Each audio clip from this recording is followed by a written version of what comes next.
Good evening. This is Friday, January 18th, 291 days until the 2008 presidential election. The wait until the Nevada Caucuses and the Republican South Carolina primary can now be measured in hours, and the wait until Rudy Giuliani uses actual footage of the 9/11 attacks to promote his bid for the White House, that's over. In our fifth story on the countdown, the word of the day on the campaign trail, mistakes. Those who were overcoming them, those who were trying to, and those who seemed determined to bury their candidacies and their own common decency for good. We begin tonight with the Democrats. Michelle Obama joining her husband on the stump in Reno, Nevada. Note the correct pronunciation of the state's name. As Mrs. Obama learned today, say it wrong, and somebody in the audience there might just correct you on it. It is so nice to be back in Nevada. We are so happy to be here. Nevada, Nevada, Nevada, Nevada, Nevada. Oh no, I've been in South Carolina too long. It's nice to be here in Nevada.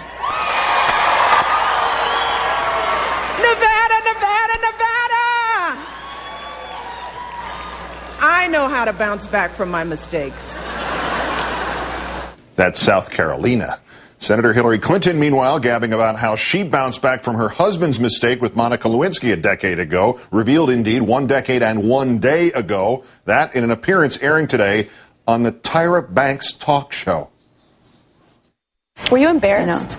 No. Well, I would be embarrassed. Well, sure. I mean, all of that. But I also, I was just praying so hard and thinking so hard about what's right to do that I couldn't let anything else interfere with that. You know, the momentary feelings, you know, you're mad, you're really upset, you're disappointed, all of that goes through your mind.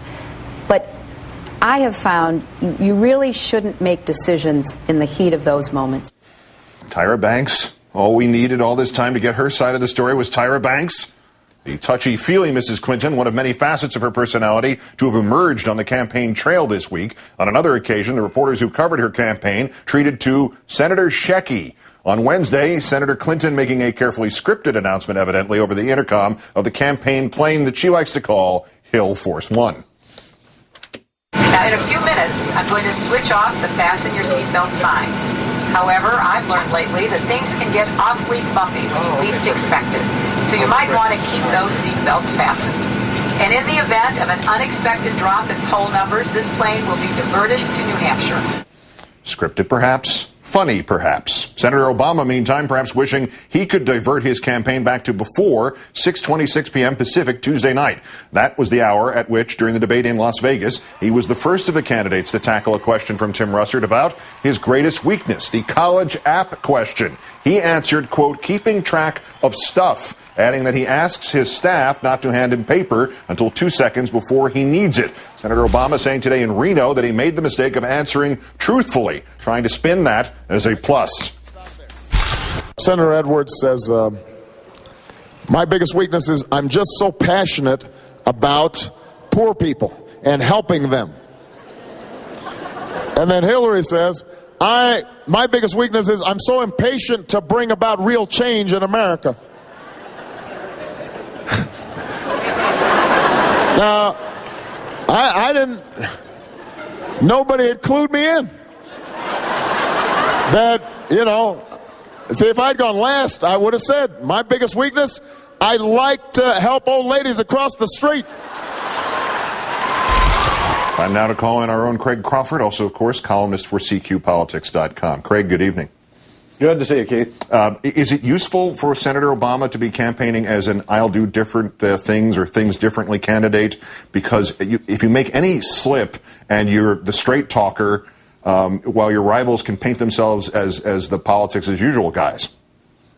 Yeah, I think this Senator Obama is having a little trouble sometimes sort of figuring out who he wants to present himself to voters as being. I mean, right out of New Hampshire, I was surprised how quickly he wanted to be the establishment candidate, rushed into a photo opportunity with John Kerry. I know this drives the Clintons to distraction. They don't see him as a real honest-to-God insurgent, somebody who rose up through the political machinery in Chicago. And so when he goes back and forth in that sort of persona, I think he's having a hard time establishing an identity with voters. The Okay, we're talking about a Tyra Banks interview. Seriously. Senator Clinton getting through her marital difficulties, not emotion really there, no tears, no accusations of near tears, but this was recorded just before the New Hampshire primary that we first saw her rather just before the New Hampshire primary with that emotional side. Was it a coincidence that the viewers of this show got treated to it again today, the day before another vote, namely the Nevada caucuses? I don't think so. As you pointed out, this is all it took all these years to hear all this was Tyra Banks. I think what the Clinton campaign is trying to do is, in appealing to women voters, there's a particular problem they have, Keith, with women voters, and that is women who hold it against Hillary for staying with Bill Clinton. They think she did it only for her own personal ambition. That has been a strain in polling and in the views of women for a long time. I think she's trying to deal with that, trying to show some of her decision-making process there to make it seem like a more reasonable and personal choice that other women could relate to. Okay, let's look ahead to tomorrow and the Reuters C-SPAN Zogby poll, which had Clinton by 5, 42-37 over Obama. Edwards at 12, our so-called Keith number, which is, of course, undecideds plus margin of error, is 8.5, which is, again, a pretty big number. But we don't really know who's actually going to show up at these caucus sites.